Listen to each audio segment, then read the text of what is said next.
Medyo malamig, so naka-turtleneck na ang iyong kaibigan. Usapan natin ito yung about sa pagpipili, no? Kasi meron tayong gift of free will, no? Nang ginawa tayo ng ating tagapaglikha. Lahat tayo as human, ito yung wala sa ibang nilikha ng Panginoon, yung free will, yung ability na mamili. Okay, so saan natin dapat ginagamit itong free will na to? Ang Panginoon, nung ginawa niya ang human, no? Ang sabi niya sa kanyang salita that He created us in His image and His likeness. Of course, ito yung isa sa tinutukoy niya na likeness, ability to make a choice. At sa anong kadahilanan na ang unang tao, ay ginamit ito na instead of piliin siya na gumawa at nagbigay, ay pinili yung suwayin siya. Ngayon, dahil sa nangyari na yon, ay nagkaroon tayo ng detachment, no? Sa glory ng Panginoon. Makikita natin yan sa kanyang banal na salita. Pagmula noon, ang lahat ng tao ay spiritually fallen short from the glory of God. Kasi holy po ang Panginoon. At ang iyong hindi pagsunod ay sin na i-consider. Kasi rebellion yon, no? Yung hindi pagsunod. Ang pangyayaring iyon ay parating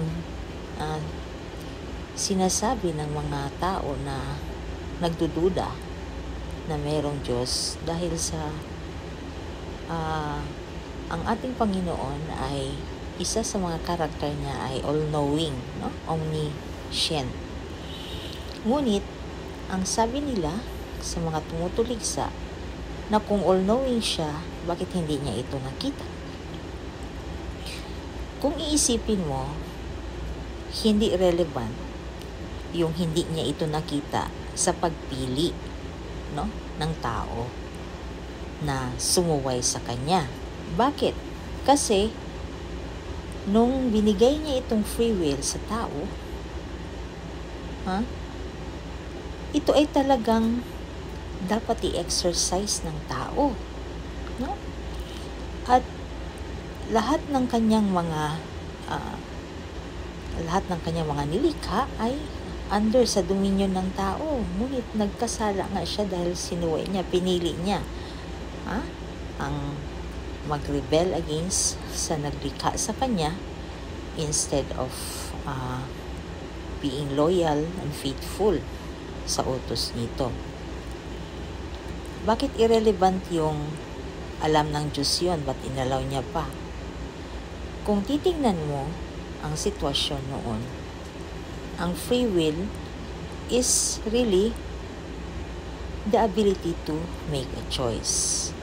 At kung wala ito sa tao, then we have no difference from a robot.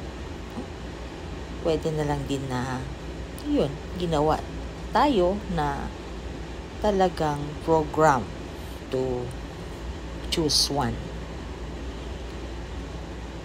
Kaya kung titingnan mo, hindi kasalanan ng Panginoon na in-exercise mo itong free will mo na talikuran siya.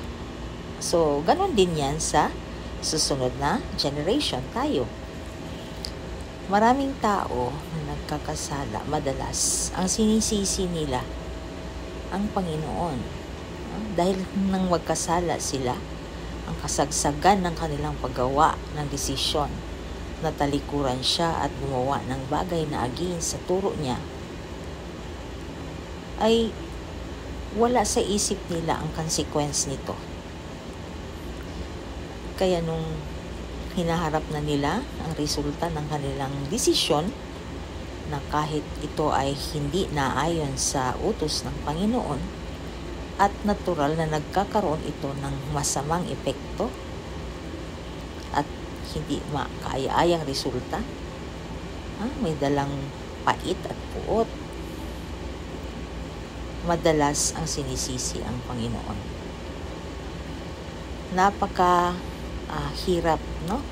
Isipin na ikaw ang gumawa ng desisyon na talikuran ang Diyos.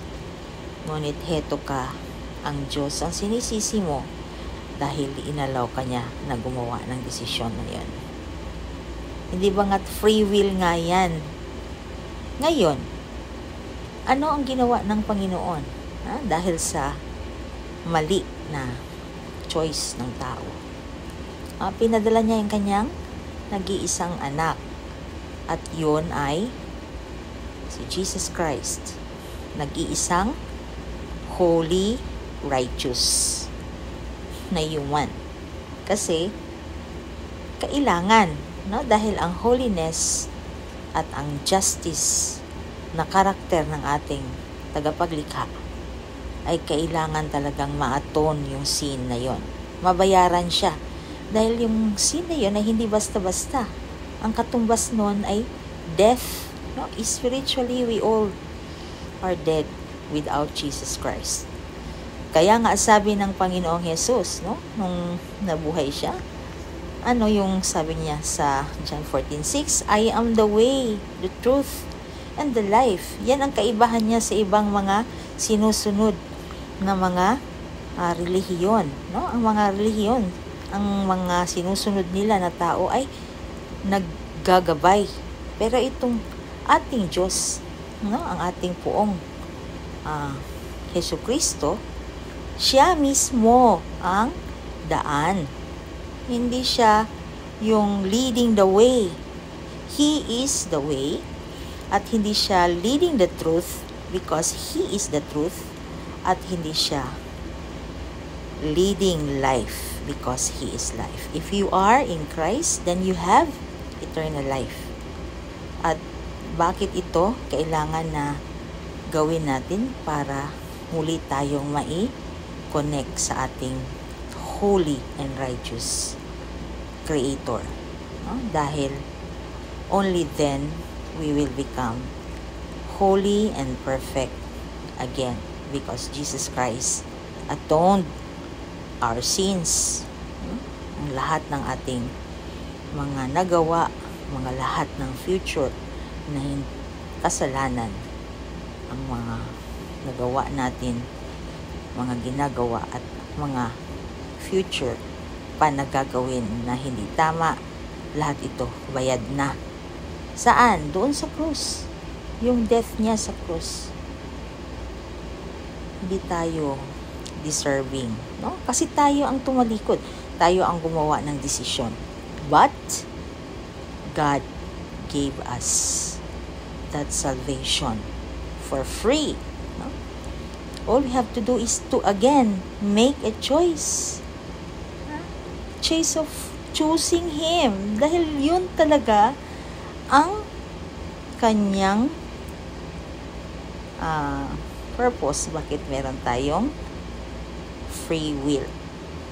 Our free will is supposed to be exercised to glorify Him.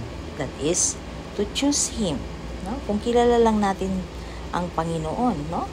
Sa kanyang pagiging mapagmahal, mapagpatawad, kung gaano tayo pinatawad at tinanggap niya, pupurihin natin siya ng more than, no, sa buhay natin. No? Meron nga kaming Bible study lesson na worshiping God extravagantly. We will not settle on one day worship. No. Worship should be extravagant. It should be a lifestyle. At lahat ng mga gagawin natin, hindi natin ito gagawin para sa ating mga sarili. Gagawin natin ito para sa Kanya. Dahil yun ang dahilan kaya tayo binigyan ng buhay. Nawa ay magkaroon kayo ng personal encounter